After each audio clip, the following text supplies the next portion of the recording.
Thanks everybody for coming out to the last session of the last day of the conference. Appreciate y'all sticking with it. Your dedication to journalism is impressive. But like Andy said, it's also not very nice outside, so we might as well be doing this because what the heck.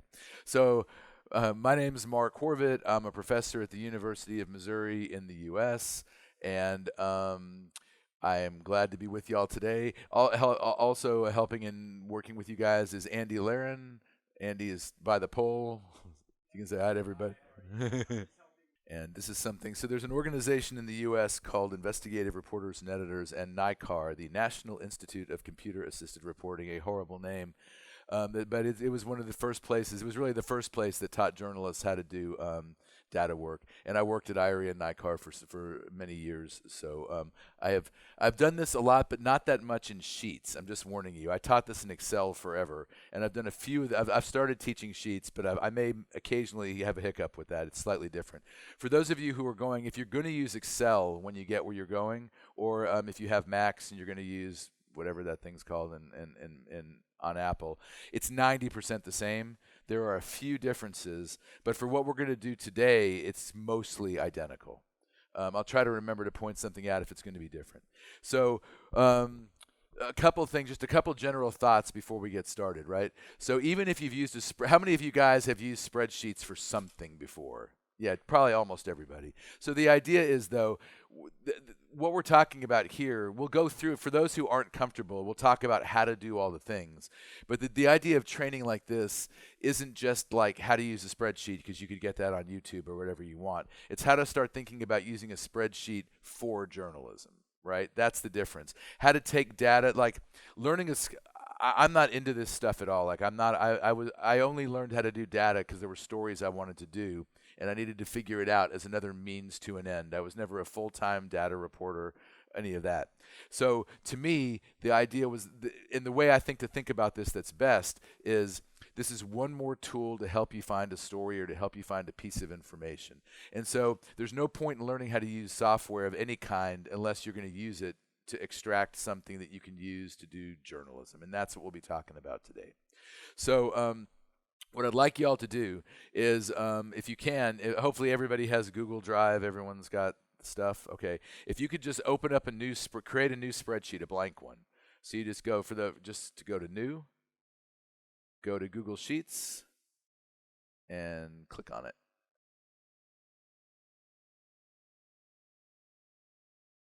And it will look like this. I want to make it a little bigger and see, like in Sheets, where's the thing to make it bigger? Here we go. All right. That should be good enough. All right. So obviously spreadsheet, right? So everybody knows the key, and the beauty, here's another thing to know. If you're interested in learning how to do more with data journalism as you move along, getting comfortable with this is the first step, because everything's organized in columns and rows, which is true for more, I wouldn't even say more sophisticated software, but other software. Like if you wanted to learn SQL, for example, or you wanted to learn statistical software, mapping software, it all starts out looking like this. So once you get really comfortable working in this environment, you can move more easily to other things if you ever need to. But the other thing I'll tell you is that for like 90% of all the journalism you're going to do, this is going to be plenty. It really is. For most reporters, comfort with this will be enough to do most of what you'd ever want to do. A couple things to know just to make sure. We're going to be writing formulas if you've never done that before. So the formula, the thing to know is that every cell has its own address, right? I am in cell C2. I am in cell B1. I am in cell A3. I could keep doing this, but I won't. But the idea is just to know that every cell has an address, and that address is important for writing formulas, right? And I think that's enough of the basic stuff. So what we're going to do is we're going to create a little spreadsheet, and we're just going to make it a spreadsheet of 5 employees of whatever, and we're just going to do stuff to it like you would if you had a list of salaries or something and you were trying to find the story in it. All right? Sure, Mark. All right. I'll just do the feedback for you. You don't worry about it. It's fine. It's fine. I don't need you people. All right. So cell A1, we also a few things. You always want to put column headers on your column. You want to label every column, both so you can see what you're doing and because for certain for sorting and things, it's going to be necessary. And we did a session yesterday on pivot tables, which is sort of the next step from this. And you have to have headers on all your columns or it doesn't work. So just get in the practice of doing it. So we're going to put we're gonna make the first one. Hold on a second. Just want to get to my page problems. Give me one sec. Oh, man. Too much caffeine or not enough? It's not clear. All right. So let's just call column A name. And let's call column B salary.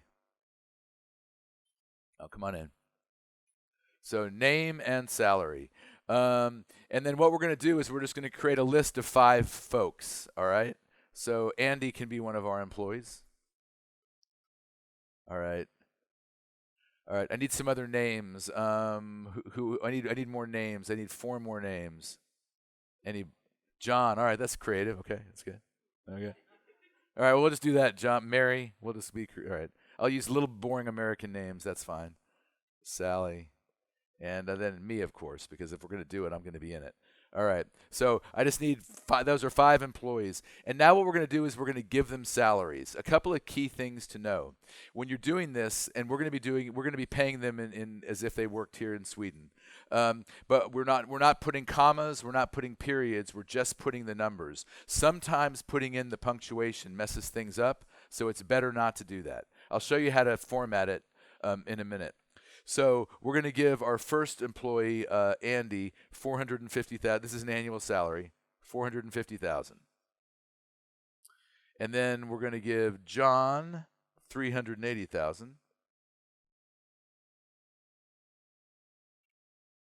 We're going to give Mary $410,000. We're going to give Sally $290,000. She's bitter and angry. And we're going to give me $950,000 because it's my exercise. All right. So just get that typed in. And so here's the thing. You could do math to 5 numbers pretty easily, right? You don't really need the computer much for that. But the beauty of this is what we're going to be doing would work if we had 500,000 names. It doesn't matter. And that's when the spreadsheet becomes powerful. You could do it for 1 million rows if you wanted to. So we're working with a very small, we'll work with some bigger data sets that I already uploaded in a few minutes. But the idea here is just to get comfortable with how things work. So what I would do is, I want to think about this like what I'd do if let's say that I had, this is a list of some agency that I cover. I've got the salaries for some workers. Let's say there's a story going on where people are saying that management is overpaid. Management is overpaid, the workers are unhappy. That's what we're hearing, all right? And we want to sort of do something to take a look at the data and figure out what they've got. So the first thing I want to do is just figure out what the total payroll is. So before you add anything to a spreadsheet, like this is a spreadsheet that we'd gotten from some agency, skip a row. Leave a blank row always before you start doing anything extra. It's good for sorting and it just keeps everything clean. So we're going to leave a blank row, and then in row 8, we're going to type what we're going to do, and the first thing we're going to do is a total. So we're going to label it so we remember what we've done, and we'll call it total. So the next thing we're going to do is write a formula. For those of you who haven't done it before, and even for those who have, actually, I don't know why I said that, but we're going to write a formula, and that's the power. One of the many ways Excel is powerful is by the fact that there's tons of formulas you can write that will do all kinds of work with your data. And we're not going to be doing anything too complicated today, but so anytime you're doing a formula, anytime you're doing math, anytime you're asking the computer to do anything for you where it's not just straight data entry into the computer, the first thing you type without exception is an equal sign. Always. Always. And what the equal sign does is tells the computer, all right, now Mark wants me to do something. Otherwise, it thinks you're just entering data in the cell like we have been, right? So the equal sign is necessary every single time, no exceptions. And then what we're going to do is there's different formula words for different for different tasks. You can find long lists of them online. If you guys, I'll give you my email address before I leave, and I've got a list of common formulas that journalists use, and I can just email that to you guys. So I'll put my email up before we go. If you shoot me an email, I'll send you that list. But you can also find many things online. So the formula for adding stuff up is, it's going to do it for me because it knows what I want to do. So ignore that. It's just SUM, sum. So equals SUM. So equals, and then whatever the formula word is going to be. That's the format. Equals, then whatever the formula word is. So in this case, the equal sign tells the computer, oh, we're doing something. And the formula says, oh, we're adding stuff up. And now we open parentheses, or brackets, depending on where you're from, what you call them. We're going to open them up. And I'm going to tell it the range I want it to add up, the range I want it to work from. And this is where the cell address part comes into play. I don't tell it that I want it to start at 450,000. I tell it I want it to start at B2, because that's where it's located, right? So the formula is equals sum in parentheses, start at B2, and then colon, which means through, and then you tell it where to stop, which in this case is B6. It's guessing already. I hate sheets. It thinks it knows. It's really dangerous, actually. Then close the parentheses. Here's the thing. The computer will constantly guess at what you want to do. It will often guess wrong. Don't trust the computer. No, I'm serious about that, though. Always type in what you're doing so you control what it is, because you might think it's doing something that it's not. So don't trust just like AI. Don't trust the computer. That's what this, I guess, is like the most basic AI ever. But it's like the little paper clip that Google used to have, right? Anyway, so before we hit enter, equals tells the computer we're going to do something. Sum tells it what we want to do, and in the parentheses tells it what we want to do it to. That's the basic. That's the basic setup for a formula, okay? And if you hit enter or return, yes, sure. The B2 is, letter B, number 2, the cell address, the location. And B6 is B6. We're telling it where to start and where to stop. And the reason we use the cell address instead of what's in it is because let's say that you added more rows or something to this. As you'll see, we can copy things. If we use the location, we can move the formula around and it does more things to us. So that's why that's all it is. It's looking at the location where the data is in the cell. So I hit return or enter, and we get our total payroll. All right, makes sense? So now I might want to figure out, what does the average employee of this company make? That might be the next question I have. What's the average worker make? So let's go to A9, because we're going to label our work and type in average. I'm just doing this in all caps because I like the way it looks. It's got nothing to do with anything. Pure aesthetics, y'all. Then we're going to go to B9 and we're going to write our formula. So just like last time, we're starting with the equal sign, telling the computer, oh, I want to do C, but it's guessing sum because it's wrong. Because Google is, I'm not going to say it, I'm not going to cuss. But anyway, it's wrong, and that's the problem. So don't just take what it gives you. So now the formula word for average is hard to remember. It's average. But not AVG. You have to write it out. So equals average, and then open parentheses, and it's guessing the range wrong too. Where do I want to start? B2, same place. We're going to work on the same data. We're just going to do something different to it. So I started B2, colon, which means through, and B6 again, because that's where I want to stop. And so you can start to see the pattern. Equals, formula word, range of stuff to act upon. Right? Make sense? Brilliant. The average employee of this company makes $496,000 a year. Okay? So I see a skeptical face, right? Does the average employee, does the average employee of this company make 400? They do not. They don't, right? And yet, if I use the average correctly as journalists always do, Sheets didn't mess it up. This is the average salary. And if I just put that in the story, I could do it, I would be right, and I would be wrong. Because averages can be misleading, right? And so that's something I want to talk about real quickly. This is not a Sheets thing. This is just a thing. Is that journalists tend to use average for everything, but it's often not the thing to use, because an average can be messed up by what? An outlier. And here we have me, an outlier. Because I'm paid what I'm worth, I am an outlier, which screws the whole thing up, and it makes it look like everybody's paid better. But think about it. You're writing about a financial dispute at a company or an organization. You put the average salary, or you ask the CEO, what's the average salary? They go, I don't know why people are complaining at our company. They make $496,000 a year on average. And everyone goes, those are just greedy people. But all the people who work at the plant, they don't, and they know that's BS, and they don't trust you as a journalist. They don't think you know what you're doing, and you've actually misled the public. So relying on averages is a dangerous thing to do. So the thing to ask for, or the thing to calculate for yourself in addition to the average, is the median. And the median, for those who do not remember being back in grade school, is not even math. The median is simply you put all the numbers in a row from lowest to highest, and you pick the one in the middle. I've never understood why that works, but it does. I just don't know why it works, but it does. And I don't know if this will work for people who are not like, I don't know what y'all call this in other countries, but the way I remembered what a median was at first when I was learning this is that in the middle of the road, the thing that separates the two lanes is the median. It's the thing in the middle. See, there you go. Bonus memory tip. Yep. You didn't know you were going to be getting that from this session. All right, so let's go to A10 and label what we're doing as median. And shockingly, the formula is equals, and the formula word for median is median. Because rocket science, this ain't. And then the same range of numbers, right? B2 through B6. And the pattern continues. Equals formula word range of numbers. I hit return, and the median is 410.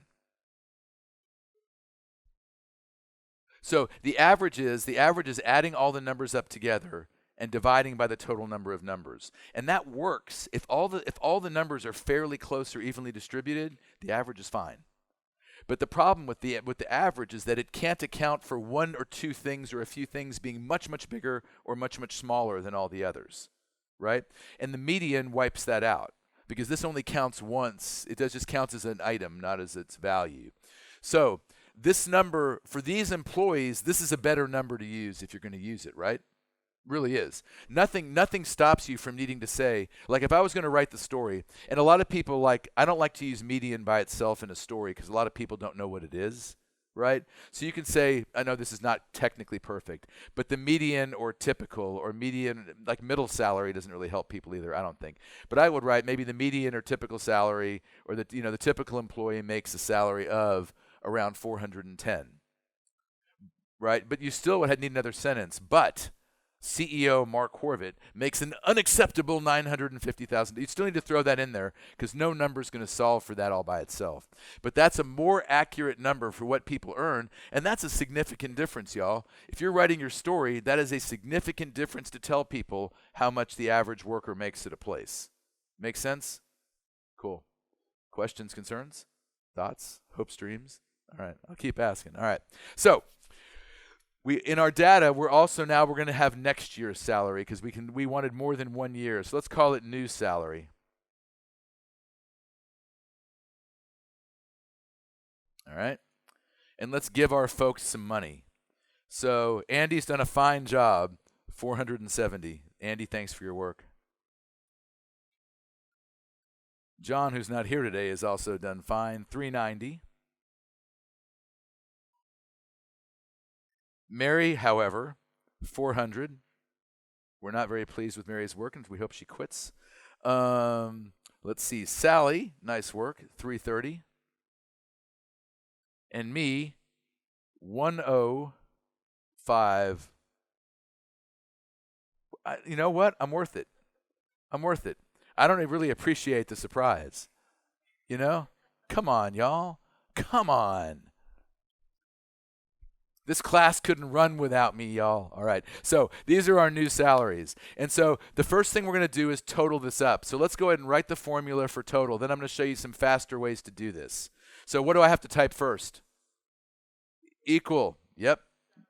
And then sum. There you go. Beautiful. And what's our range now, y'all?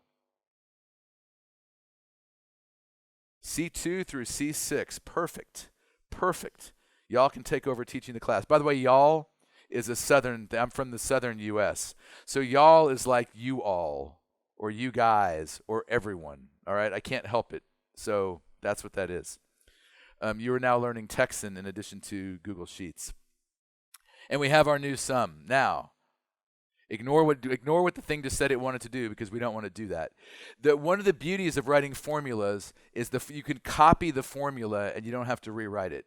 Because if we had a lot of columns and we wanted to sum everything up for like 30 columns, I'm going to show you ways to do it where you don't have to keep rewriting that formula every single time. It's a huge way to save time, with one major warning.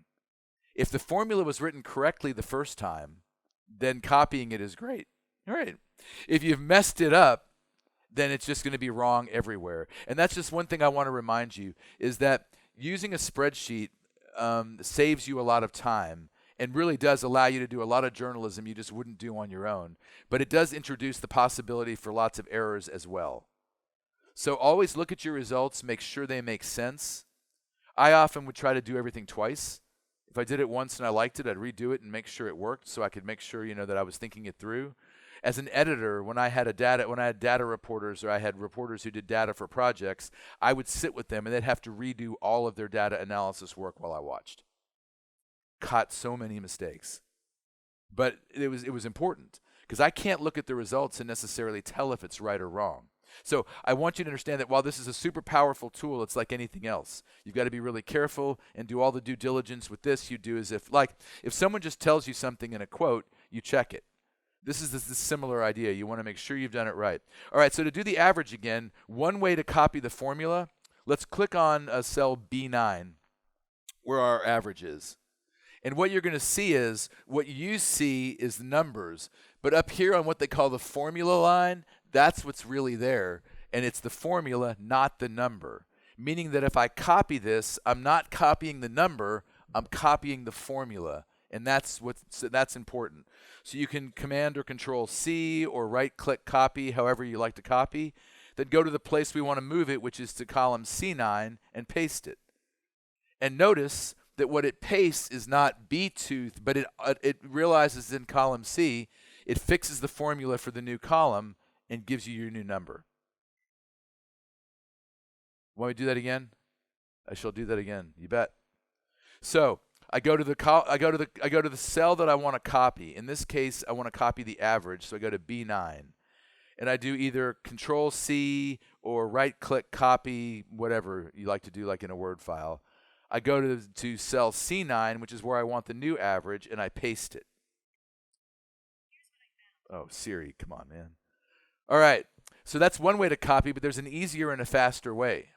All right, so let me show you the faster way to. Is everybody good with that? Oh, Andy, could you you mind? Right here, yeah. All right. I'm going to show you guys a faster way to copy and a better way to do it if you have multiple columns. If you take your cursor, so again, what we're going to want to copy is the median, which is in cell B10. You'll notice that when you click on the cell, you get this thicker part here at the bottom right-hand side, right? Everyone see that? If you put the cursor over that dot, it turns into a little plus sign. Not the arrow. I do not want the arrow. I want the little thin plus. Everyone got that? Then I just drag and let go, and it copies the formula over. And you can see that if I needed to do this for 30 columns, I drag for 30 columns, let go, and the math is done for the entire sheet, which is pretty cool. So again, it saves you a lot of time, and it saves you from messing up if you keep repeating it. Yeah. I dragged. Yeah, I'll show you. So I just did this. I put the cursor over the bottom, and so I don't want the hand. I do not want the hand. I don't want the arrow. I want the little plus. And then I just drag it, and it does it. There's an even faster one I'm going to show you all in a minute. Mark, it couldn't be true. It is. All right. Everybody good so far? All right. Cool, cool.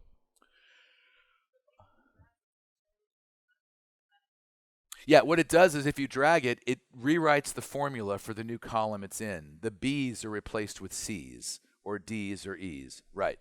Yep. Right. What you find is if I click on it, so over here I had 410,000 and the formula was median B2 to B6.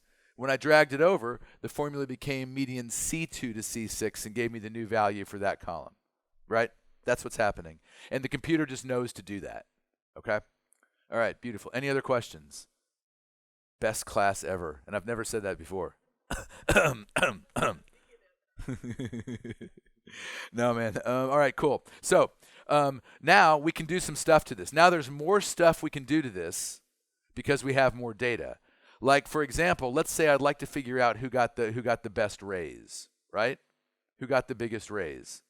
So I'm going to create another column, and this is what I'd do if I had the data. If I heard people were complaining, let's say I was trying to figure out if men and women were being treated equally in the company or whatever, I'd want to figure out, are they equitably giving raises to people, right? That would be a thing you could look at. So we can figure that out. And the beautiful thing about this is once you have the data, see, these are the same questions you'd ask if you called up some spokesperson or PR person for the company. Well, what's the average salary? You might ask, what's the median salary? Well, who got the biggest raise? And maybe they tell you, and maybe they don't, and maybe they want to know why you want to know, and all that other stuff, right? The beautiful thing is when you ask the data questions, it just answers them. And the other, but the other thing you should to think about, and I think this is super important. It helped me a lot when thinking about how to work with data, because this is not my natural thing to do at all. Is don't think of it like you're doing math or you're doing formulas. You're interviewing the spreadsheet. You're interviewing the database. So what I would do is, and this is really important, y'all, because it means you'll use this for things that are useful instead of just screwing around and wasting time, right? What you can think about is, what do I need to know? Just like if you were going to call the spokesperson, write the list of questions. What do I want to know to do this story? And then you look at your data set and you figure out, can I answer these questions? And one at a time, you go through the questions and ask the data the questions. I wanted to know, what's the total payroll of the company? So I did it. I wanted to know, what's the average worker make? So I did it. But I would literally write down a list of questions on paper, just like I was going to interview a person, and I'd go through those questions. It also keeps you from going down a rabbit hole or getting lost and wasting a bunch of time with the data. Keeps you focused. So treat it, it's an interview, just like anything else. You really, truly are interviewing the spreadsheet. Cool. So my next question was, who got the best raise? So let's go to column D and let's call it difference. You wouldn't want to necessarily, you don't want to guess and call it like increase, because as we saw, not everybody got an increase, right? Poor Mary. So in this case, we don't need a formula because it's basic math, but we still have to type that equal sign. Because remember, what the equals does, and it's just guessing again, what the equals does is tells the computer marks not, if I didn't put it there, like for this formula, if I hadn't put the here, the box would just say sum B2 to B6 because it thinks that's the data you want in there. The equals tells it, oh, it's time for me to work, right? That's it. So if here, what I want to do is simple. I want to say the new salary minus the old salary, right? That's what I'm interested in. So I'm just going to simply type C, see it's guessing wrong, don't trust it. C2, the new salary, minus B2, the old salary. Make sense? All right, so I hit enter or return, and I get my difference. Now what I want to show you is, it just gives you a hint that you can do it, but I want to show you how to do this because in case you go back and use Excel or some other version of the software, it doesn't just automatically do things. You could redo that math all the way down, or watch this. Check this out, y'all. I click on the cell and get that little blue thing again. I can do two different things. I can drag it all the way down, or even better, because I'm even too lazy for that, I put the cursor over the little cell, get the plus, and double click. And it just does it. And if I had, the reason you don't want to drag is, what if you had 300 numbers? You get carpal tunnel dragging it all the way down. I double click, but notice it also stopped. It goes until there's a blank row, and then it stops. So that's the other reason we leave the blank here. That's the other reason we leave the blank here. Because she got cut. She got $10,000 less. It's accurate. Poor Mary.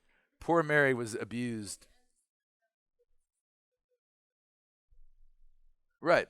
So that, and we learn things from this, right? So obviously, not only do I make the most money, I got the biggest raise. Once again, is it fair? Yes. But all right. So So that's the difference, and then we're going to do one more. We're going to do two more columns for this, and then we're going to mess with the data in some other way. The other thing you might want to know, in addition to the actual change, is the percent change, right? Percent change is something that journalists should all know how to do, and most don't, or they screw it up. So this is another bonus for you. I'm going to give you a way to remember the formula for percent change that you will never forget. I know. All these bonuses from this class. That's why everybody who left the stupid conference early, this is what they get. So here's the thing. I don't know if she was the first person to come up with this, but there's a woman named Sarah Cohen who's a great data journalist and has written a really useful book called Numbers in the Newsroom. It's published by IRE. It's an ebook. It's very inexpensive. I cannot recommend more highly getting and buying and downloading. It's like $10 maybe US, but downloading Numbers in the Newsroom. And Sarah came up with a way to remember, to never forget, how to not screw up percent change, right? And the way to remember it is to ask a room of journalists the following questions. How many of you love math? Do you love math, yes or no? No. Okay, one yes. Okay, you're messing me up, man. Okay, but in general, when you ask a group of journalists that question, the answer is usually no. And no is also the formula for percent change. The formula for percent change always, no matter what, is, I have to do it farther over here, new minus old divided by old, or no. And here's the thing. A lot of journalists just always take the biggest number minus the smallest number. No. See, that's not it. It's not it. Because percent change can be a negative too. So it's always the new number minus the older original number. They're both O's, it doesn't matter. Divided by the older original number. That's the formula without exception every single time. The percentage change. So now we're going to do that. So let's call column E percent change. You can actually call these anything you like. This is the freedom for creativity you have. Yeah. I'm going to get some water, so maybe my voice will do that slightly less. Seems highly unlikely. All right. So first thing we type always is equals. Beautiful. Now we have to open parentheses here, and here's why. Well, I'll show it to you, then I'll tell you why we did it. So new minus old would be what? The new number, which is C2 minus B2, kind of the number we just did. But now we have to close parentheses because we're going to divide this result. We're going to divide the result by the original number. And this is that order of operations thing that you may or may not remember from grade school, right? So if we put something in parentheses, it's telling the computer do that first. If you don't, because I've done it, what it will do is do C2 minus B2 divided by B2, and you get the wrong number. So the parentheses say do this part first, all right? And then divided by, which is the / under the question mark on your keyboard, that's divided by. Thank you, excellent. New minus old divided by old. I'll leave it up there for a second. Also, y'all, if you save the spreadsheet we're doing right now, if you keep it in your Google Drive, you have all the formulas. Because remember, if you click on the numbers, the formulas pop up. So this is a cheat sheet on how to do all this that you're creating and you'll be keeping. Right? Cool. So hit enter or return. And again, it's going to just do it right away. I don't like that, though. I don't trust it. And Excel won't do that for you. And the Apple one won't do it. So I get it. And now I want to copy the results down with my little plus sign. Get the little plus sign, double click, copies it all the way down. Now I want this to look like a percent because looking at all these numbers hurts my head. So what I'm going to show you is how to change the format. So we're going to click on the letter E itself because I want to do it for the entire column. Changing the format for the entire column. And then I'm going to go to the menu of choices up here where my cursor is circling playfully upon the screen. And we're going to go to Format. And then we're going to select Number. And we're going to go to Percent. So I'll do that again. I click on the letter E. I go to this menu of choices and click Format. I select Number. And I say Percent. And now it's a percent and it's easier to read. Cool? Now, here's the other reason you need to be able to ask this question and do this. Because let's say the company just tells you, let's say people are complaining, Oh, Mark not only makes more than everybody, he got the biggest raise. And the company person goes, oh, no, Mark didn't. Sally got the biggest raise. We gave Salary almost a 14% raise. And Mark only got like 10%. So we're being fair. That's true. But would you rather have my raise or Sally's raise?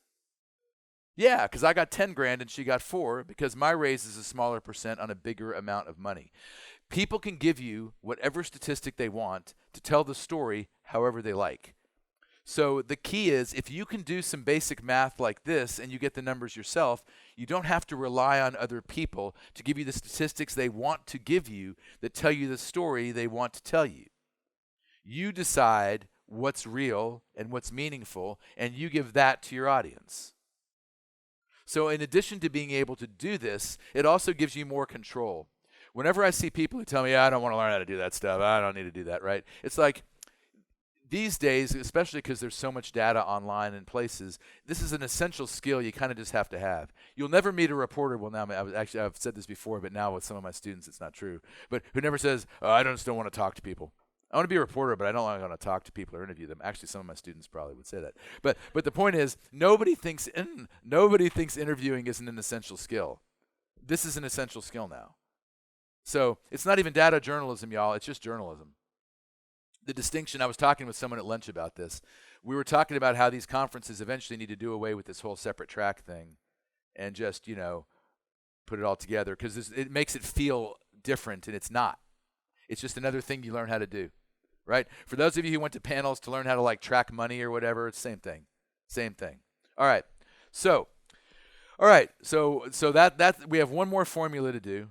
One more. I'm going to remove this because it's going to get my way. Because we're doing this because I want to show you in a minute. We're going to make pretty pictures out of this, and we'll need this for that.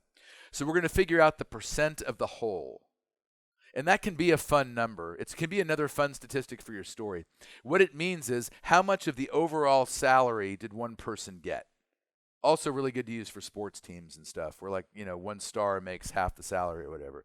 So we're going to do percent of whole. And this is slightly tricky. This is the only formula which is a little bit wonky.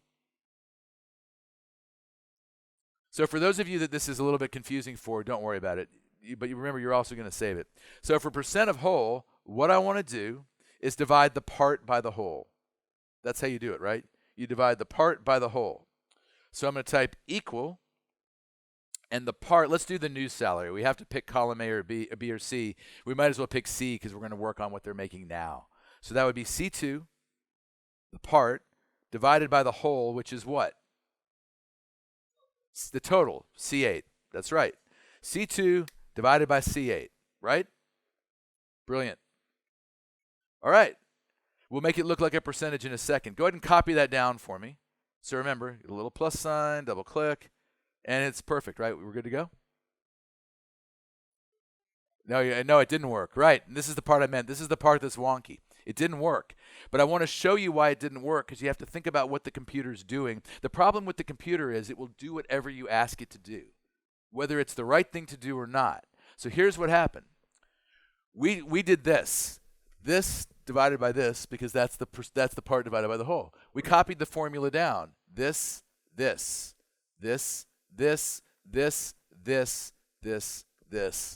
right? Because we moved the formula down, and the computer's going to do what we tell it to do. So this is a divide by 0. It's an error message. You're trying to divide by 0. So what we need to do to fix this, can we fix it, Mark? Oh, we can fix it. All right. So I'm going to go back to the original formula, which was this one. I'll go up to the little formula bar up here. And you can use something called an anchor when you're doing formulas, which means when I slide, I want you to move one piece but not the other. Because, right, what we want to do is this, not this. Does that make sense? So I want to anchor the second part. I want to make sure that when I move the formula, it stays here on the whole. And the dollar sign is the anchor. So I'm going to put a dollar sign with C8, which I want to not move. I'm going to put a dollar sign in front of the C and a dollar sign in front of the 8, which means don't leave cell C, don't leave row 8. Wait, I can't see. It's so hard to see. I'll do it again. I'll just do the whole thing again in big type. Don't worry. No, that's too hard. I'm doing a bad idea. All right, let's do it again. Equals, right? And then we're doing C2 C2 divided by C2 divided by C8. But C8's the one we don't want to move. So I put a $sign C, $8. And that means don't leave this and this. It means if I move the formula, that stays anchored. It's an anchor. Does that make sense? I'll show you how it works. Let me show you what it does. So it doesn't make any difference to the first one. But when I copy it down, watch. It works because now the formula here is C3 divided by C8. C4 divided by C8. I'll try to stand tall enough. It's doing what it did before was this divided by this. And when we copied it down, it did this, and it also moved this down, but we didn't want it to. Because we're copying the formula down, it's adjusting for every row. We don't want it to adjust this one. So what we told the computer is, as we drag it, you can keep moving this, but do this. That's what it's doing. So we anchored the second piece so it wouldn't move. Make sense? Cool. Okay. Awesome.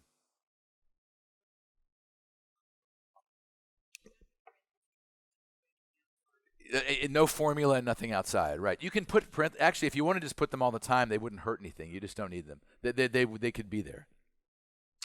All right. So let's make this look like a percentage now, just because it's easier. So remember, you click on the letter F to highlight the whole column, a lovely shade of blue. You go to the list up here, the menu list, and click on Format, and you select number and percent. That's also the way to make something look like money or whatever. You just pick currency. I'm only not doing currency now because on my computer it would make it dollars, and these are not US dollars. I'll help. I'll be there in 1 sec. Yeah. Oh, it has to go in front of the 8 also, each piece. Because one says column, one says row. So you put the dollar in front of each piece, and then it anchors it from moving. Yep. Is there something in between? I can't tell where the cursor is. Yeah, you want to remove that slash, that little, the one between the C and the 8. You've got it, yeah.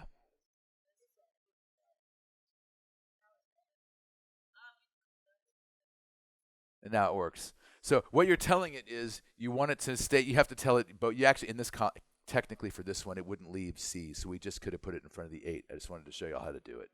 But you're telling it not to move each piece. Hey.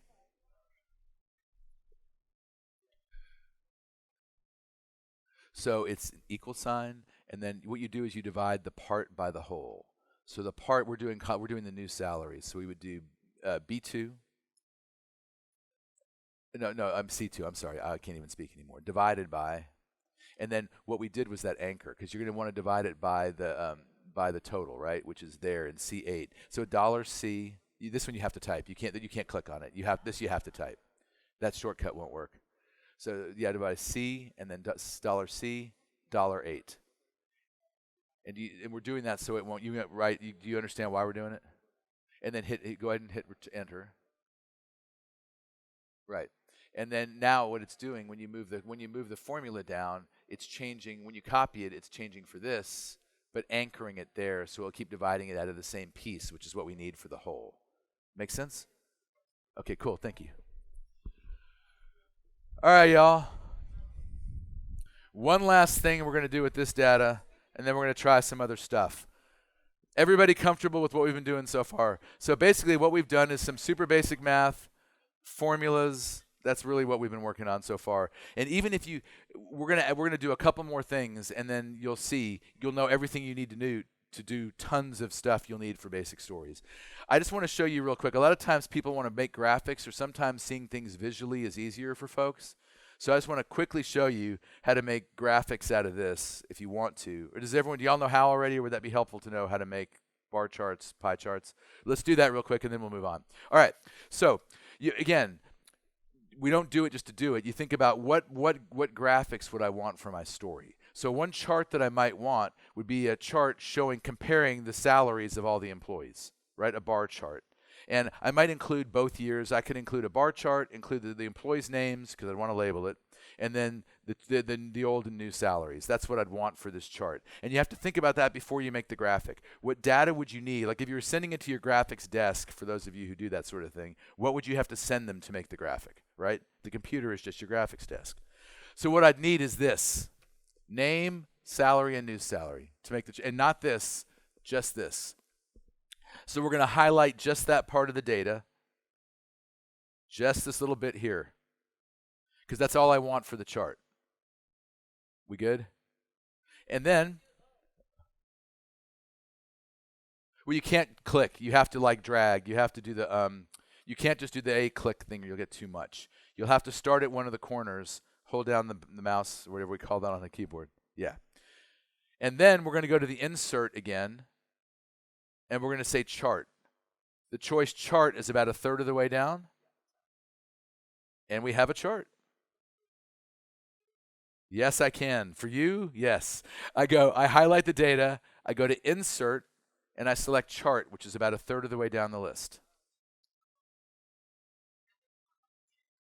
Oh, Andy, can you help with the yeah. And if you wanted to make it look different, you have something over here on the right you could mess with. Like if you think it would look better like this, you can make it look like that. Insert chart. It should be a choice. No, you don't right click. You're going to highlight the data again and then go up to this menu here to the insert menu and select chart. Oh, okay. Yeah. There you go. It's cool, right? Cool. And again,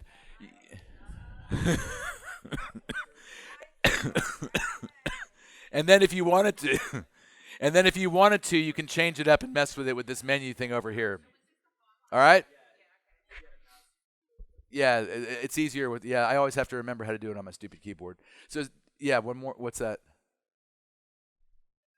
Andy, one more. Anybody else have questions or anything on this? All right, I'm going to wait 1 second, then I'm going to show you how to make the pie chart, which is slightly, tiny bit more complicated. Tiny bit.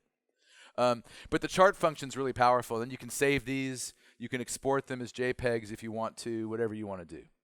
To get rid of it, because I don't want this one anymore for the moment, I just click in it.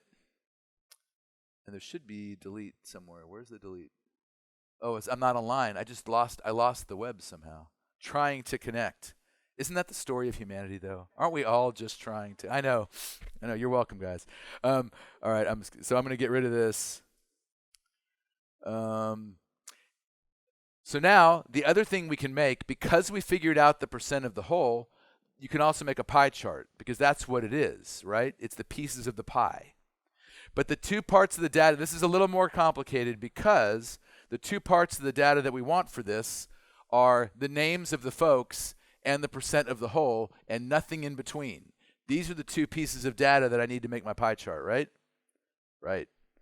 So I'm going to highlight the list of names, going to hold down the Control or Command key depending on what kind of computer you're using, and come over here and highlight the percent of the whole. I'm going to do that again.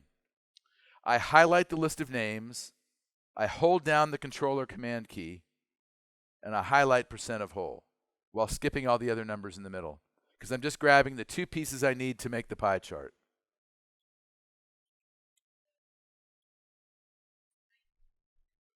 Oh no, because you drag. If you do, just Control Z if it messes it up. Back out and Control Z it. Now hold down. Okay, I have to remember how to do it on a PC.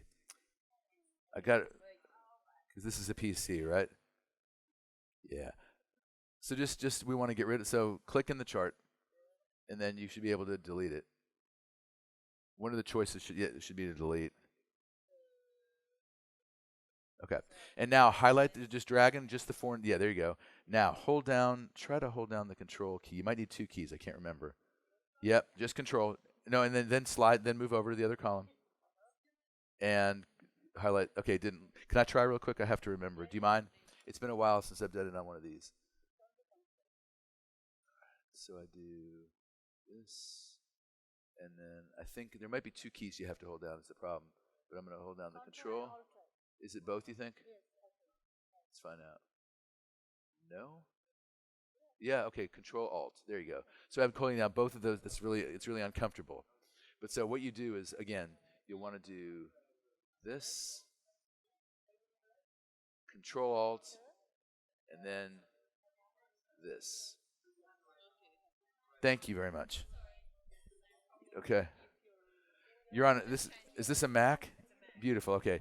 So what you'll do is you do this thing. You start in one place anywhere. You start here and drag it down. So I'm holding down here while I do that. I don't want that. And then I hold down the Control key and do the same thing over here. Oh wait, no, now it's not working right. Hold on. Sorry, it's hard. Control and then drag down. Command. I'm sorry, Command. Yep. So try it again. So just click anywhere to turn it off. Okay. Now, don't hit the Command yet. No, just do it like you normally would. Highlight the row like there you go. Now hold down the Command key and go over and do the other row. But you lift it up. You can't pick your finger up. So what you do is do this and then take your hand off the pad, and then yeah, names. Highlight that.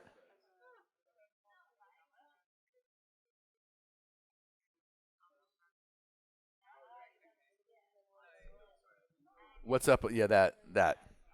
So highlight that. No, it's still not like that's copying, and you want to do that. So watch. So you want to do you hold down the corner over here and drag down to highlight. Now take everything off and then hold down the Command and drag it over here.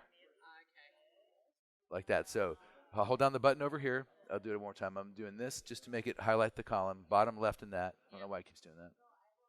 And then I'm going to hold the Command key down, and then I can just drag it over here like that. And that's how you skip stuff in the middle. Yeah. Yeah, sure. I got it. I'll show you. Okay, so what you want to do is it's 2 steps. You're going to hold down, like you would anytime. You're going to copy, you want to highlight the name, so I hold my finger and do this. And then I take my finger off and I hold down the Command key and nothing else. Then I come over here and highlight the other column I want. So highlight like you normally would, then the Command key and then highlight the other column. You want? Sure.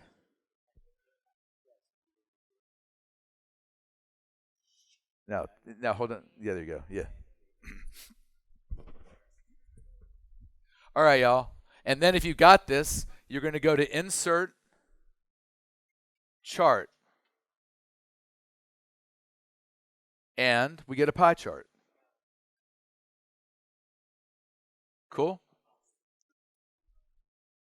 So the idea is, so if you really hate doing the thing that I just did, where you hold and done the thing, you could either have a mouse, or you could just copy the columns and put them next to each other, and then do it. There's a million ways around things, right? But I just wanted to show you this so you'd see that there's different ways to do it. But remember, the key is figure out which data you need for a chart. Highlight it. Figure out which one you need for a chart. Highlight whatever that is. Insert chart. And then you can mess with what it looks like and play with it over here.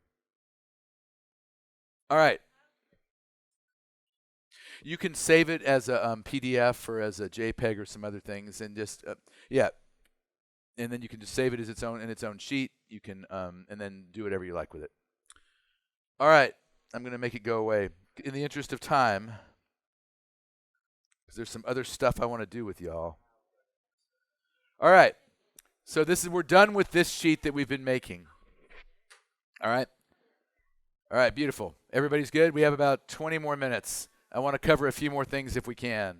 All right, so now what we're going to do is we're going to use some of that data that I showed you that in that folder. If I can find my folder.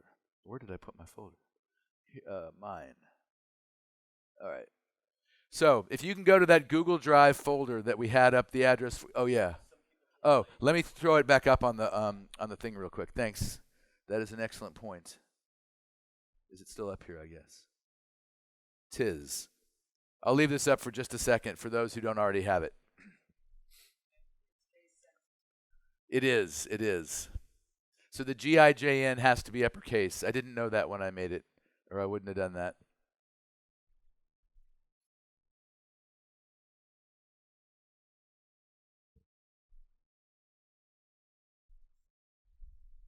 All right. Let me try this little thing. Maybe this will stop my voice from cracking. We'll try this. Maybe this will solve my problem. Yeah. Is that what this is? All right. This green thing is licorice? Oh, yeah. Oh. Okay, fine. Fine.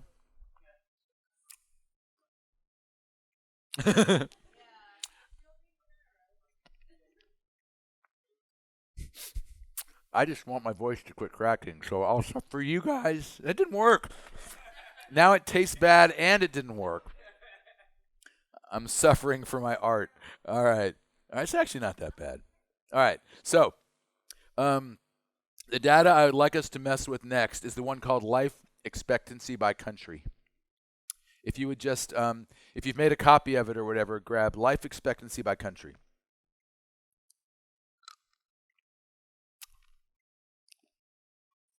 And what this is, I think I got this from the UN, I believe. I think this is from the UN. Oh, I'm sorry. Yeah, sure. I think it's. There we go. So basically what this is it's data on the life expectancy for every country except a couple, and it's divided up by men and by women. So my question to y'all would be, let's say that they had just released this data and you were trying to figure out what a good story could be in it. What's one thing, if you had a list of, oh, thank you, Andy. If you had a list of all the life I should have done that in the beginning. If you had a list of life expectancy in country and you were trying to turn a quick story from it, what's a question you might have? Yeah, what country has the lowest life expectancy for men or for women, right? That might be the first question I have. Let's answer it. And that's going to do something we haven't done yet. Oh, no, that's not what I want. That's actual Excel. Cool. It's the sort. And here's the thing, y'all. Sorting may not sound like a big deal, but so many great stories come from nothing but being able to sort data. I can't overstate this. I really can't. And you'll see with this data, again, it's not that huge. You could probably go through it and figure it out. But if we had 500 or 5,000 numbers and we were trying to find the most very quickly, a sort, my God, in like 1 minute you have the answer to your question, then you can start making the calls you need to make to do your story. Really powerful. So to sorting's slightly different in Google Sheets than it is in Excel. It's just a little bit different, so I want to show you how to do it. So the first thing you do whenever you're going to sort is you highlight all of your data. You always do this. Highlight all the data you want to sort. Always step one. Just hit Control A. Click anywhere in it and hit Control A. Or Command A, depending on what kind of computer it is. And that should grab the whole thing. Didn't work? Andy, for a PC, which one is to highlight the whole set? They're right there.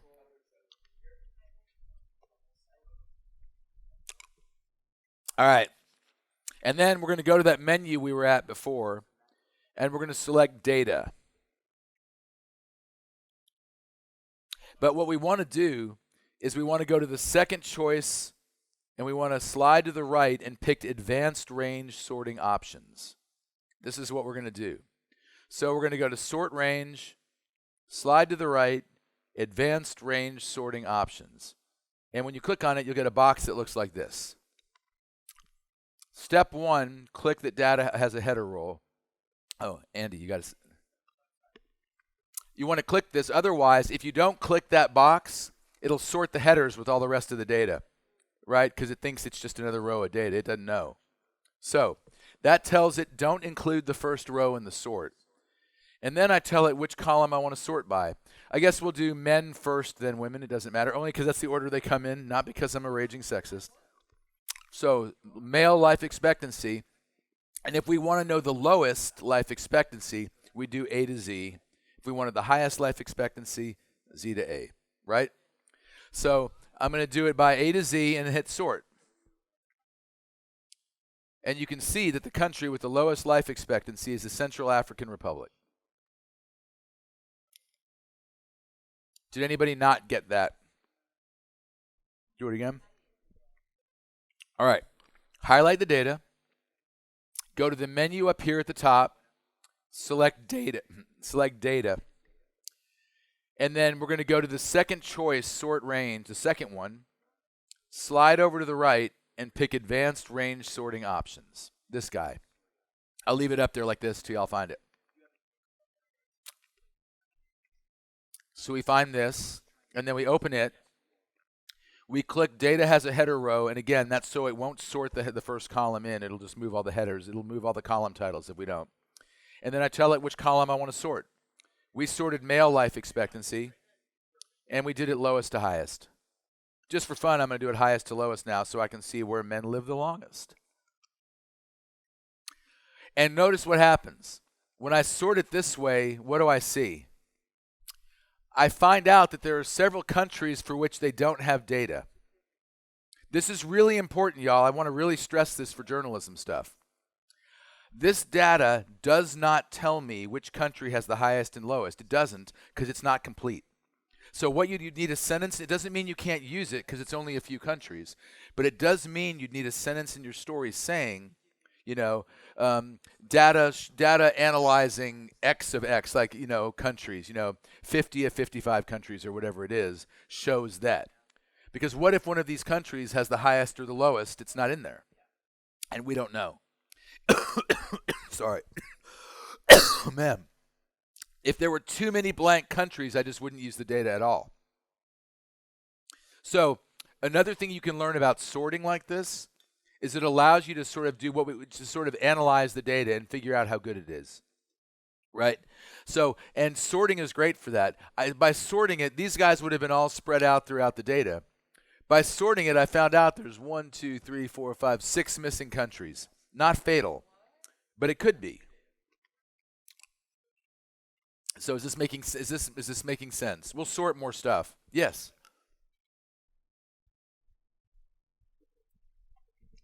Hey. Yeah. You did it. It's when I walk by, it works. It's my presence. It fixes the computer. So you go to data, and then data, but then sort range. There you go, down there. Click the column headers. They'll click this first, or it's going to sort. And then see how, and you'll know you've done it when it doesn't just say ABC, but it has the names of the columns in it. So we did male, and you can do whichever order you like just to do it. There you go. All right. So y'all practice. So tell me which country has the shortest life expectancy for women. I would like to know which country has the shortest life expectancy for women. I'll take life expectancy for women for 1,000. What's the answer, y'all? Sierra Leone. Did everybody get Sierra Leone? All right. Oh, really? I'll be there in a sec. Sierra Leone. So it's not the same. The list is not the same for men and women. It's interesting. What you'll notice is a lot of the countries where men have the lowest life expectancy are countries that have been at war. You won't. I didn't know if that's true, but it's a call that I'd make to find out if I was doing a story about it. Or countries with like mining where it's a big industry. Yeah. It's because you sorted it probably without checking the box. So just do Control-Z to get it back to where that's at the top.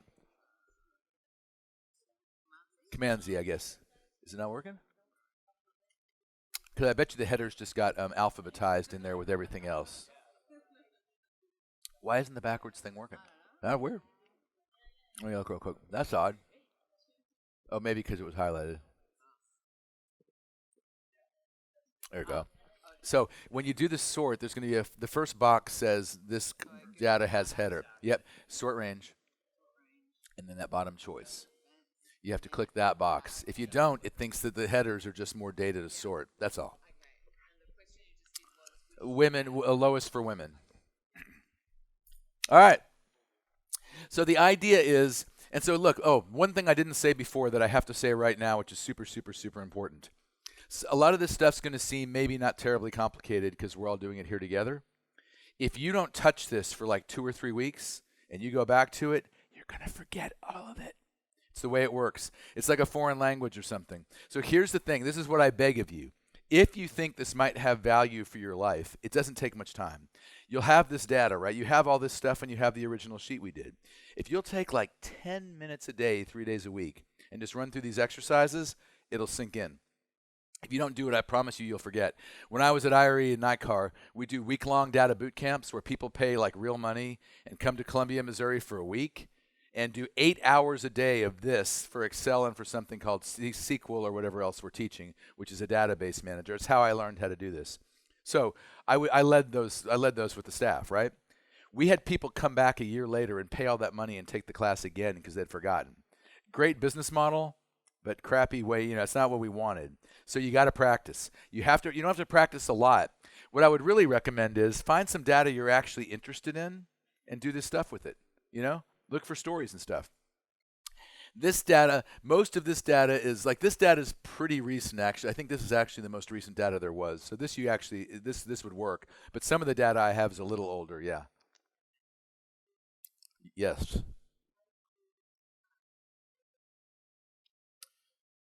I didn't even have to scrape. That's the thing. I don't know how to scrape data. This was data. So it was downloadable. I think I have the website still open. If I do, I'll show you. I went to the UN I just looked for data that was interesting to me. I think I still have it up. If I do, I'll just show you real quick.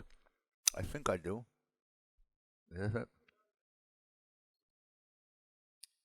You can do that. I mean, you can do that, but I don't know how to scrape. I don't write code. I don't do it. So I just go to websites like this and I view the data, and there's always a button to download it. It downloads in a spreadsheet. Yeah, it's already a spreadsheet. It's meant, and that's happening more and more. You really only have to scrape data sets if it's data that people aren't making easily accessible. And everything we're working with, everything. And everything I used yesterday, same thing. I used salaries for football players, as y'all call them. And I just found it online. I had to clean it up some. I had to make it a little easier to work with. Like these columns were part of a much bigger chart that looked more like this. But I just took out the columns that I wanted. All right. Gosh, guys, we're running out of time. I'm sorry. Let me look. One more thing I want to do. What do I want to do?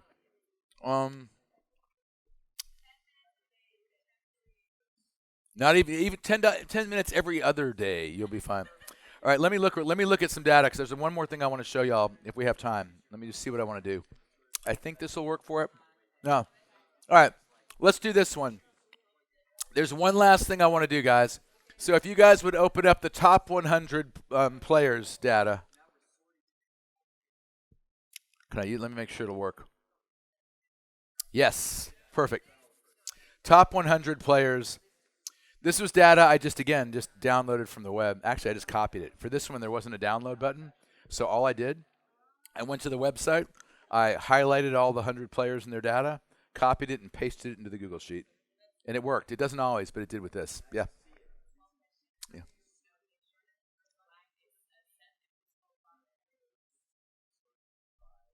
What do you mean? Right. When you're copying? Oh, you mean you want to see the column headers to not lose the headers? I'll show you. Okay. Yeah, I'll show you. Okay. All right. We had a question. Let me show y'all something. All right. I got 6 minutes. I'm going to show you all these two things real quick. We can stay a couple minutes longer if y'all can, but I know this is the end. So look. Awesome. Thank you. I'm glad you're here. The question was, if you scroll down, you lose the column headers, right? And that is annoying. In this data, it's not that complicated, but if you have a bunch of rows, it's really complicated. You can do something that freezes the top row if you want to. It's called freeze panes. So to do that, I don't think you have to do it anymore, but the way I do it is I click one row below where I want to freeze it. I don't think you have to do that anymore in Sheets, and I go to, I got to remember for a second, hold on, View, I think? Yeah, I go to the View. Instead of Insert or Data, I go to View. I go to Freeze, and I want to freeze one row, right? Freeze one row. And now when I scroll, I don't lose the header. But when you do this, remember that you're not always at the top. Sometimes that would mess me up. I'd forget there was hidden data, because there is hidden data when you scroll. So I actually don't do this too much. I don't like it. It messes with my head. So I just write all the headers down on a sheet of paper. I really do. But a lot of people like this, and it's fine. Yes?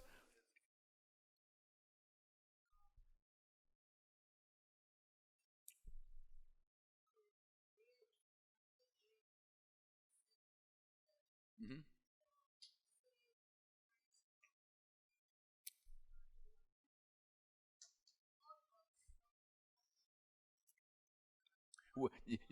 Well, so you can, but what you would do, right, I understand what you're saying.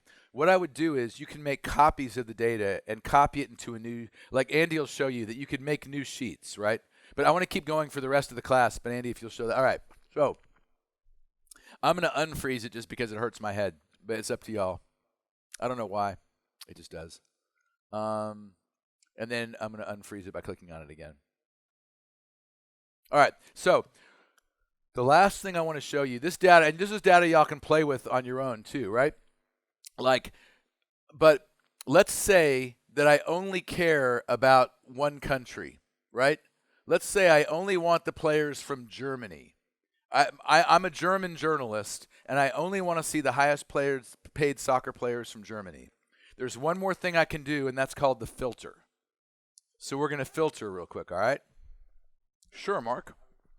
So this is, again, this is a little bit different than Excel, so I might mess it up the first time. You can't be clicked out here. You have to be clicked somewhere. You don't have to highlight it, but you have to be clicked somewhere in the data. So not out here, but somewhere in here.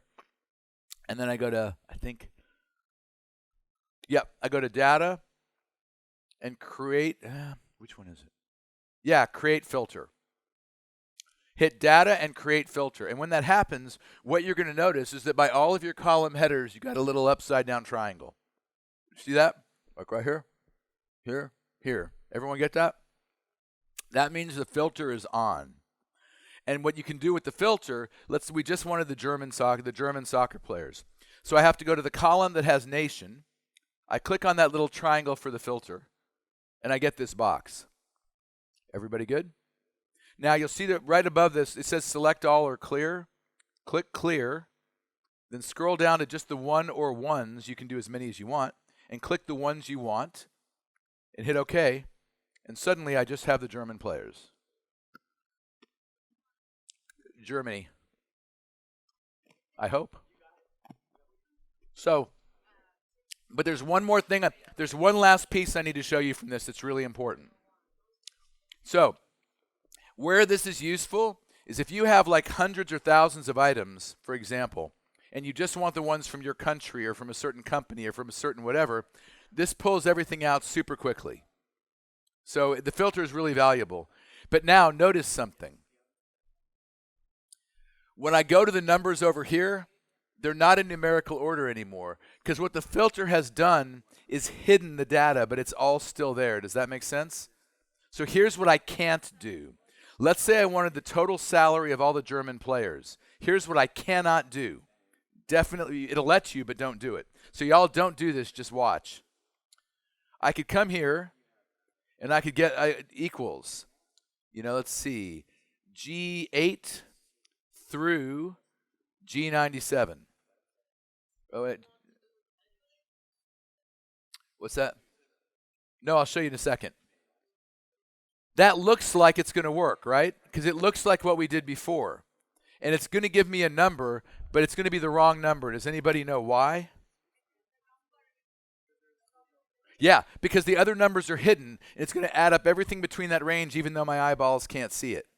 So if I wanted to use this, let's say that, and this is going to happen to you a lot. You see in a big data set, you find it online or you want to use it, and all you care about is the stuff from your country or your city, and you don't want anything else and you want to be able to work with it, you could throw the rest of the data away. So what I would do is this.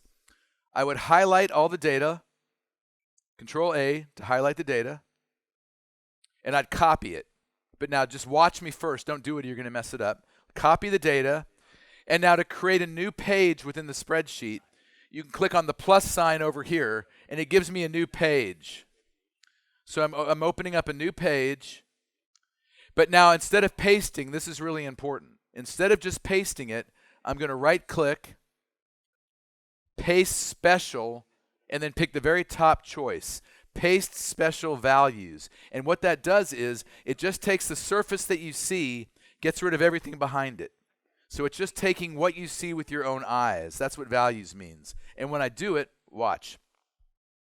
I now have just the Germans, but it's numbered right. 1, 2, 3, 4, 5, or 1, 2, 3, 4, 5, 6, 7. There's nothing hidden behind it. I've made a new sheet that just has the data that I wanted, and I can work with this from now on.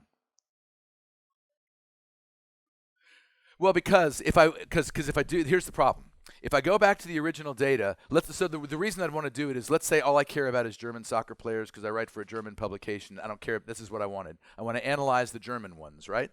So I filtered and just got the German teams. The problem is if I sum this up right now, if I equal sum G8 through G97, it's going to add up everything between 8 and 97, even the things I can't see because it's just hidden. This is just a surface.